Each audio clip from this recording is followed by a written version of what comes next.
Hello everyone, it's of course myself, Jonathan, also known as the PC Genie.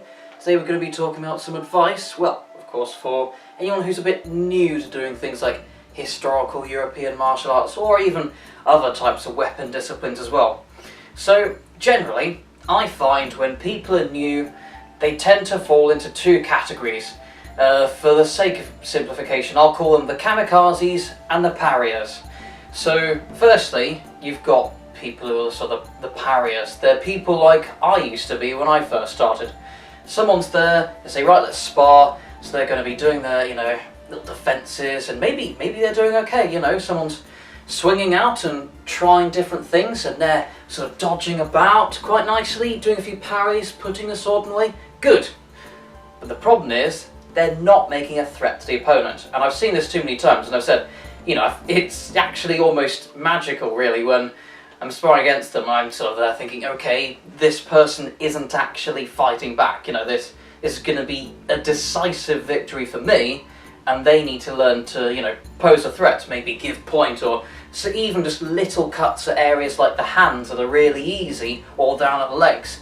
Even just simple stuff like that, rather than just sitting there waiting for the opponent to attack and responding to them without actually causing any attacks to them.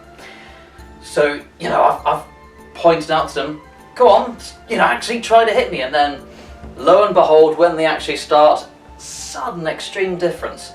So if you are a sort of person who, like me, likes to play it safe and is a bit more of a cautious type of attitude, remember that although it is very good to make sure you are protected, to see an incoming strike, and indeed, if needs be, completely abandon an attack or feint or whatever you're doing to stop their attack and keep you safe, almost as if it's a real fight and that was going to kill you.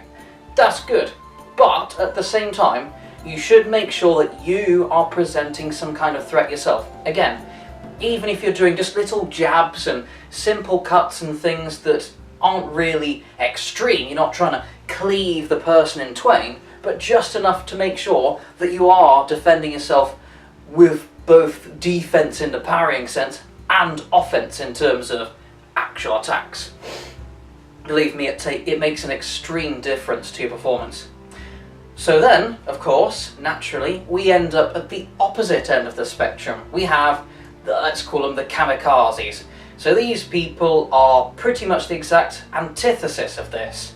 Instead of being someone who's parrying too much and not really giving a threat, they're completely aggressive. They're trying to go for the heavy hit. They're just trying to give you the cuts and thrusts and, maybe even try to close in a distance. But they completely throw themselves on your sword. And at that point, to those who study different schools of swordsmanship, stuff like Ox or window guard, areas like this, or a sort of tierce, I think this is called, these sorts of guards, just having the point towards the opponent, it's really easy to have them skewered, because you know that even if you provoke them with a little feint, you just pretend to go, oh, and suddenly it's like a red carpet, one of those red sheets to a bull. They'll charge at you. Thank you, skewered. Don't do it. So, regardless of what end of the spectrum you fall on, always make sure, firstly, that if a threat is being posed to you, someone is attacking, make sure to actually defend it. Don't be an idiot and don't just fall on their sword. On the other hand, don't fall on the opposite end of the spectrum and only defend without making sure to fight back. The best thing to do is to balance it out. Again, even if you are someone who prefers to be more offensive or more defensive, the closer it is in balance, the better you will perform, even before you learn all the proper techniques and stances and the rest. And that is all. See you later.